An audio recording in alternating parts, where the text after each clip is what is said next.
é só um monstrinho caótico, mas você é fofo demais, eu sei que você é fofo.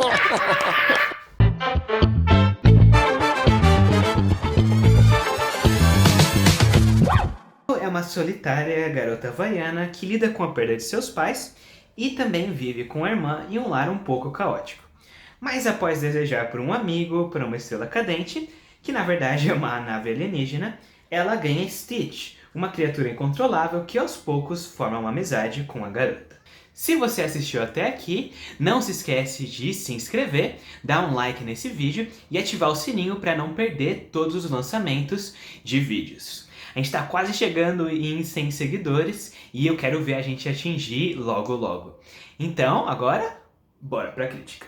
Remakes live action da Disney são um pouco inconsistentes. Eu vejo casos como o do de Rei Leão, A Pequena Sereia, que não funcionaram muito bem pra mim. Mas eu estou muito feliz em dizer que Lilo e Stitch é um ótimo acerto do estúdio. Tem muito coração, efeitos visuais belos e também uma linda atuação principal da atriz Maya Kealoha. As comparações com originais realmente são inevitáveis, mas acho que não estragam a experiência. A gente tem a atuação da Maya Kealoha, que é simplesmente fantástica.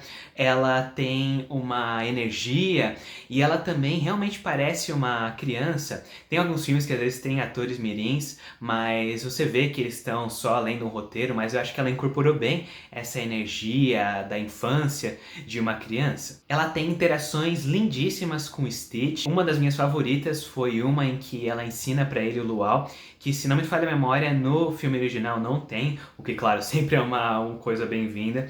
E a maneira como que eles se olham, tem uma coisa que é bem íntima. Os efeitos especiais do Stitch são simplesmente fenomenais. Você consegue ver os pelos dele, é uma coisa que é bem detalhada, o reflexo nos olhos dele. Esse aquele tipo de coisa que se eles não tivessem feito corretamente, poderia ter um estrago grave. Ele é fofo demais também. E uma coisa que a gente tem mais até do que o filme original é um humor físico. Tem uma cena que também não tá no original, em que ele vai para um casamento e ele começa a causar um caos lá dentro, com o bolo de casamento, com a bebida. E um dos aspectos que torna esse filme um bom live action é a maneira com que ele se distancia, não distancia, mas ele se diferencia do filme original. Ele muda algumas coisas da parte final do filme. Eu acho que à medida que o filme vai indo, ele vai mudando cada vez mais coisas. Ele traz algumas reviravoltas, ele adiciona um pouco mais de conflitos.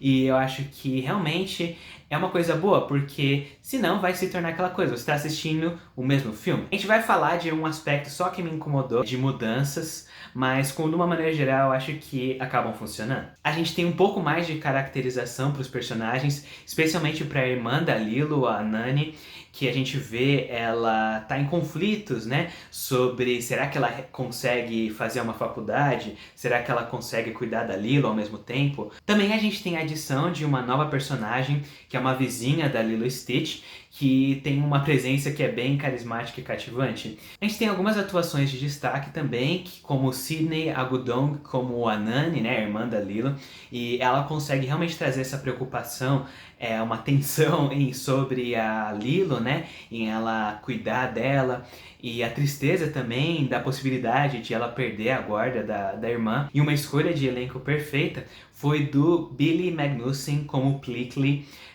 Aqui, né, uma outra mudança que eles fizeram nos personagens, principalmente do Plickly, que ao invés de fazer com que eles se disfarçassem, eles têm agora uma espécie de clonagem em que eles se transformam em humanos.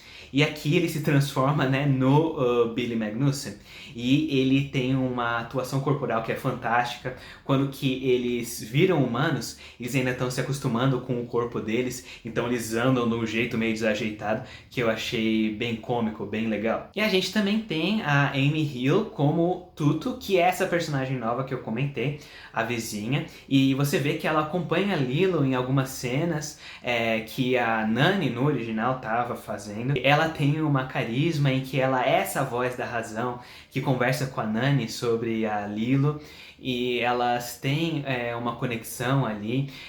Realmente é como se fosse uma vó para Lilo. Indo para as nossas pimentas negativas, ele tem suas diferenças do original, mas no início do filme em particular, eu comecei a sentir que ele ia ser exatamente igual ao original. E a primeira parte do filme é, parte por parte, a mesma coisa que a animação. E isso me incomodou um pouco. Ao longo do filme, sim, a gente tem... ele segue, né, as mesmas partes do enredo do original. Isso também incomoda um pouco, você passa, a gente vai passar pelas mesmas coisas. Também eu não vou dar spoiler, né, mas eles eliminam um personagem aqui. Esse é um daqueles outros casos de mudança que eles fazem. Eu acho que eles podiam ter introduzido esse personagem de alguma forma.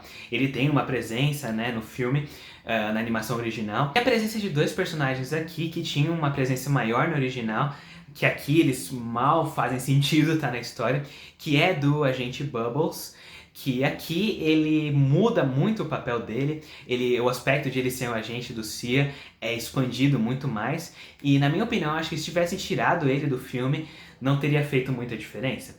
E o David, o interesse romântico da Nani, na animação eu já não via muito propósito nele, e aqui tem menos propósito ainda. Lilo e Stitch é um remake live action bem divertido, que melhora a história em diversos aspectos, mesmo que algumas mudanças não sejam acertos completos. A produção tem bastante coração e energia, que se torna belamente cativante. Vou dar para Lilo e Stitch 2025 3.5 pimentas de 5 no pimentão. Então é isso, pessoal. Eu espero que vocês tenham gostado. Não se esqueçam de se inscrever, dar um like nesse vídeo e ativar o sininho para não perder os mais novos lançamentos de vídeos. Então é isso, pessoal. Tchau, tchau e até a próxima.